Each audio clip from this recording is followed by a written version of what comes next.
அப்படின்னு எங்க அரிசியை வாங்கி பார்த்தேன் சார். நீங்க கொடுக்குறது 2ஆம் தரத்து அரிசி கொடுக்குறீங்க, நான் முதல் தரத்து அரிசி கொடுக்குறேன்னு அந்த அரிசியை கொடுத்து இன்னைக்கு கன்ஸ்ட்ரக்ஷன் டேட்ல அந்த 5 கிலோ கொடுத்துருவாங்க.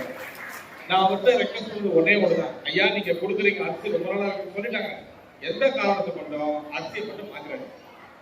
உங்களுக்கு கூட 5 ரூபா வேணுமா 10 ரூபா வேணுமா வாங்கிக்கணும், ஆனா அரிசியோட தரத்தை மட்டும் மாத்துறாங்க அப்படின்னு சொல்லியிருக்கேன். நான் அப்படின்னு சொல்லியிருக்கேன். அதனால நான் நம்ம ஆளுகிட்ட கேட்பேன், கீழே வருது அரிசி நல்லா இருக்குதாமா, கோதுமை நல்லா இருக்காமா கேட்பேன். சத்தமா சொல்லுங்கம்மா, சந்தோஷம் சூப்பரா இருக்கா? சரி.